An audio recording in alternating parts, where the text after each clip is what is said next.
GJohnIkenberry, Liberal Leviathan, The Origins, Crisis, and Transformation of the American World Order.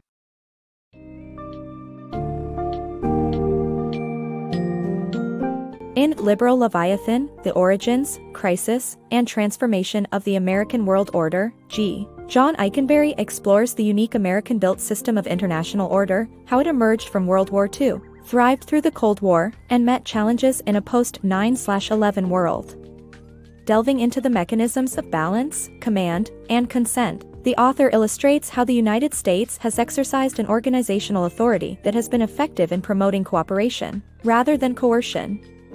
The summary will take you through the history of the US-led world order, the relationship between the US and other states, rule-based relationships, and how unipolarity has changed the global landscape.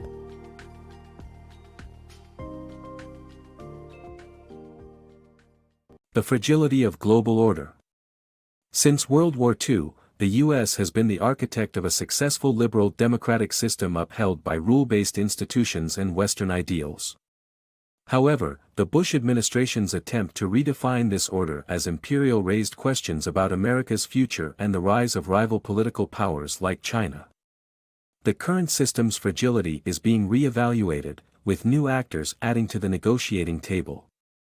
Although the focus remains on how to run the system, not whether it is fragile, a reset is underway to redefine the global economic and political order. 3 mechanisms for world order. The book explains how international power maintains world order through 3 basic mechanisms: balance, command, and consent. States either align with each other during power struggles or submit to a powerful nation's authority to establish a hierarchy. They can also create law-based institutions that check their power to cooperate with other nations, grounded in Western ideas of economics, society, and law. After World War II, the U.S. became the world's leader in liberal order building, exercising organizational authority through balance, command, and consent. This approach offers mutually agreed-upon rules, rewards for participation, and openness to change, unlike traditional imperial systems reliant on force and control. Managing international order.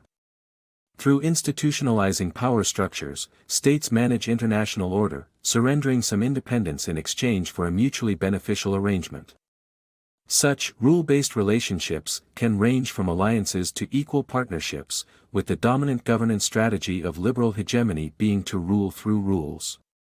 However, it is crucial for states to balance their independence with credible offers of restraint to avoid losing too much power or creating too many entanglements.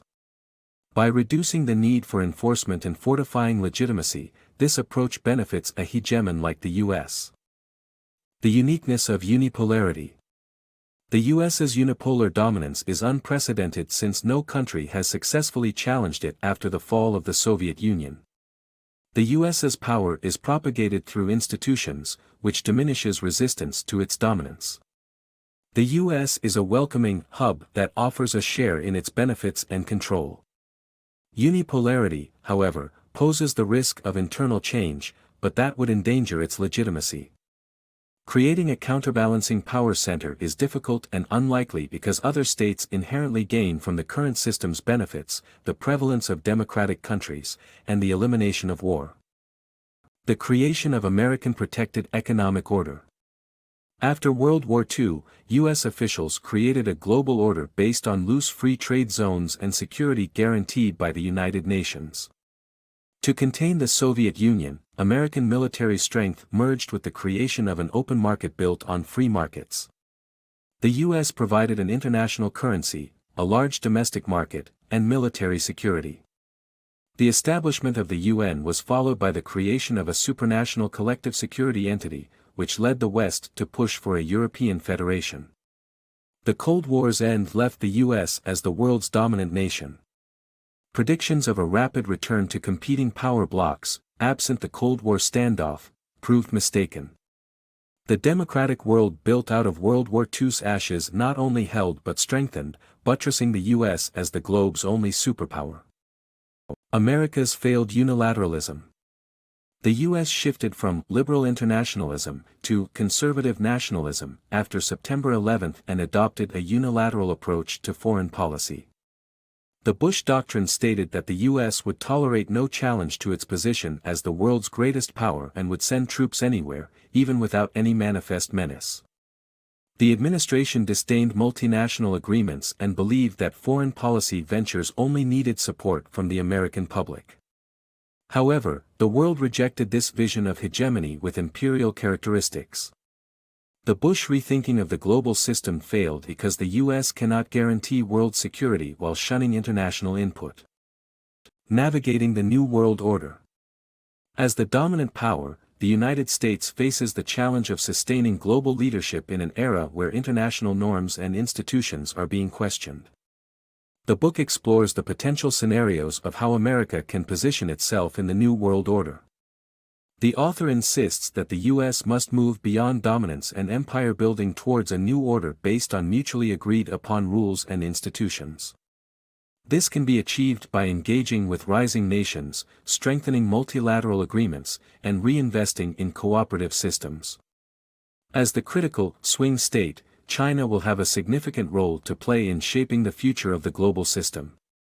The author argues that America can still be at the center of a one-world system if it restrains its power, reinforces a cooperative system and continues to build prosperous, democratic nations.